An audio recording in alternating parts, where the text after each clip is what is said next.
প্রিয় দর্শক, এই মুহূর্তে আপনাদের যুক্ত করেছি ঢাকার কমলাপুর রেল স্টেশন থেকে এবং দেখানোর চেষ্টা করছি যে কমলাপুরে সিরিয়াল বিপর্যয়ের ফলে কী ধরনের যে জনদুর্ভোগ সৃষ্টি হয়েছে সকল তথ্য দেওয়ার চেষ্টা করব। দর্শক, যেমনটি আপনাদের দেখতে পাচ্ছেন যে এই মুহূর্তে আমি রয়েছি যে কমলাপুরের যে টিকিট কাউন্টার রয়েছে সেই টিকিট কাউন্টারের সামনে থেকে, এবং যেমনটি দেখতে পাচ্ছেন যে যাত্রী যারা রয়েছেন তারা টিকিট সংগ্রহ করছেন। পাশাপাশি যদি আপনাদের দেখায় যে 3টি ট্রেন এই মুহূর্তে সিরিয়াল বিপর্যয় চলছে, যদি আপনাদের একটু দেখানোর চেষ্টা করি। চট্টলা এক্সপ্রেস যেটি 5 নম্বর প্ল্যাটফর্ম থেকে চট্টগ্রামের উদ্দেশ্যে 2টা 15 মিনিটে ছেড়ে যাওয়ার কথা থাকলেও সেটি এখন পর্যন্ত ছেড়ে দিতে সক্ষম হয়নি। আমরা দেখছি যে দীর্ঘ 1 ঘন্টার মতো সেটি শিডিউল বিপর্যয় চলছে। মধুমতি এক্সপ্রেস যেটি শহরতলি প্ল্যাটফর্ম থেকে রাজশাহীর উদ্দেশ্যে ঠিক 3টায় ছেড়ে যাওয়ার কথা থাকলেও সেটিও আমরা দেখছি বিলম্বে চলছে। পরবর্তীতে যদি আপনাদের আরেকটু বলার চেষ্টা করি, উপকূল এক্সপ্রেস যেটি নোয়াখালীর উদ্দেশ্যে 3টা 10 মিনিটে ছেড়ে যাওয়ার কথা রয়েছে, সেই ট্রেনটিও এখন পর্যন্ত ছেড়ে যায়নি এবং সেটির প্ল্যাটফর্ম নাম্বার এখন পর্যন্ত উল্লেখ করা হয়নি। সুতরাং সেটি আরও 1 ঘন্টার মতো শিডিউল বিপর্যয় হতে পারে। এবং জামালপুর কমিউটার যেটি 4 নম্বর প্ল্যাটফর্ম থেকে দেওয়ানগঞ্জের উদ্দেশ্যে 3টা 10 মিনিটে 3টা 40 মিনিটে ছেড়ে যাওয়ার কথা রয়েছে। সিরাজগঞ্জ এক্সপ্রেস যেটি সিরাজগঞ্জের উদ্দেশ্যে 4টা 15 মিনিটে ছেড়ে যাবে। সুবর্ণ এক্সপ্রেস যেটি চট্টগ্রামের উদ্দেশ্যে 2 নম্বর প্ল্যাটফর্ম থেকে 4টা 30 মিনিটে ছেড়ে যাওয়ার কথা রয়েছে। যমুনা এক্সপ্রেস যেটি তারাকান্দির উদ্দেশ্যে 4টা 45 মিনিটে ছেড়ে যাবে।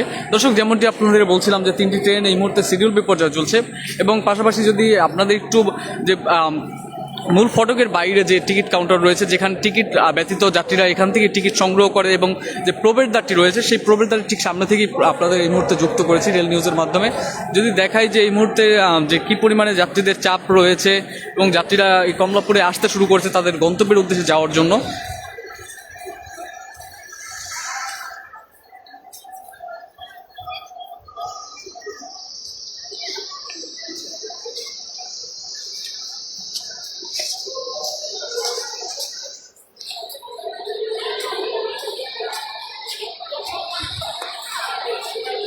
দর্শক, এই মুহূর্তে আপনাদের যে প্রবেশদ্বারটি রয়েছে সেই প্রবেশদ্বার থেকে প্রবেশ করার যে সিস্টেম রয়েছে সেই সিস্টেমের মাধ্যমে প্রবেশ করছে। যে প্রথমে যে 2 স্তর বিশিষ্ট ব্যারিকেডের মাধ্যমে যে শৃঙ্খলার সাথে প্রবেশ এবং পরবর্তীতে যে গেট রয়েছে সেই গেটের টিকিট চেকিংয়ের মাধ্যমেই একজন যাত্রী ভিতরে প্রবেশ করতে পারবে, অর্থাৎ মূল ফটকে প্রবেশ করতে পারবে।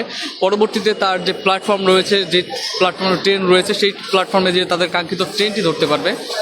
যেমনটি দেখছেন এখানে রয়েছে দায়িত্বরত যারা টিসি, তারা টিকিট চেকিং এর মাধ্যমেই ভিতরে প্রবেশ করতে দিচ্ছে।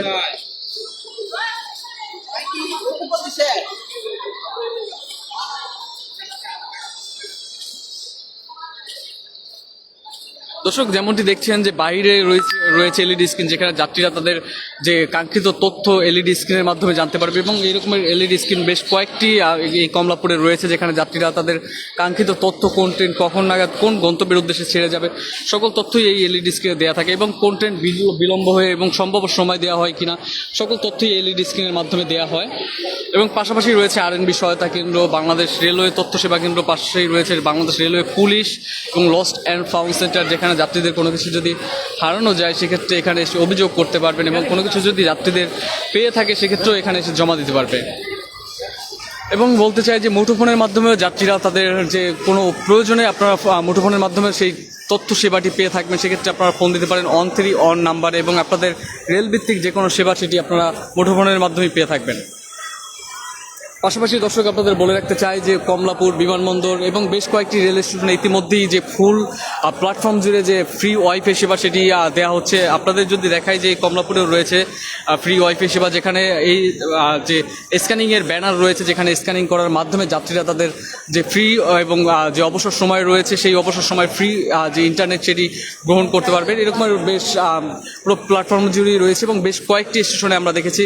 এবং পাশাপাশি আপনাদের বলতে চাই যে চলন্ত অবস্থায় ট্রেন যে চলাচলের অবস্থায় যে ফ্রি ওয়াইফাই সেবা সেটিও এখন কার্যকর রয়েছে। কয়েকটি ট্রেনে আমরা দেখেছি যে স্যাটেলাইট ইন্টারনেট স্যাটেলাইট ইন্টারনেট সেটিও এই মুহূর্তে দেয়া হচ্ছে।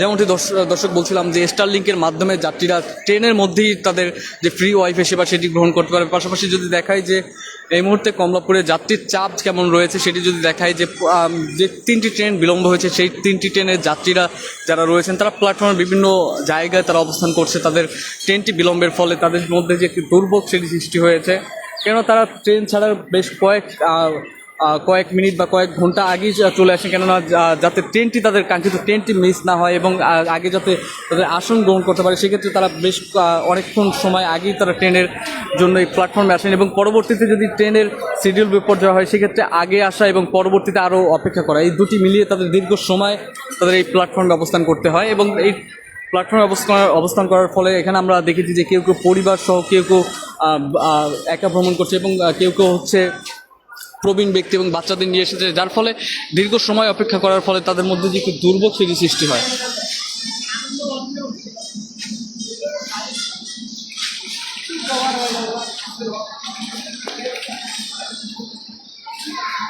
যেমনটি দেখছেন এখানে যে যাত্রী যারা রয়েছেন তারা তাদের কাঙ্ক্ষিত ট্রেনটির অপেক্ষা করছেন দীর্ঘ সময় ধরে। প্ল্যাটফর্মে যে বসার জায়গা রয়েছে বা কেউ কেউ পায়চারি করে, কেউ কেউ বিভিন্ন মাধ্যমে তাদের সময় অতিবাহিত করছেন, কেউ কেউ মুঠোফোনের মাধ্যমে, কেউ পরিবারের সাথে গল্প করে, এ সকল উপায়ে তাদের যে সময় সেটি অতিবাহিত করে থাকেন।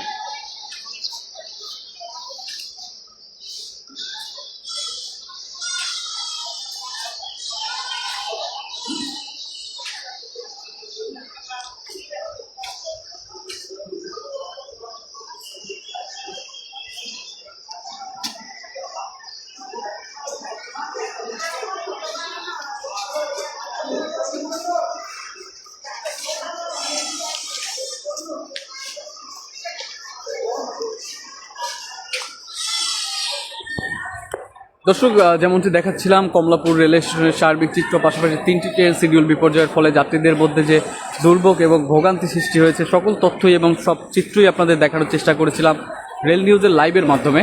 রেল নিউজের সাথে যুক্ত থাকার জন্য ধন্যবাদ।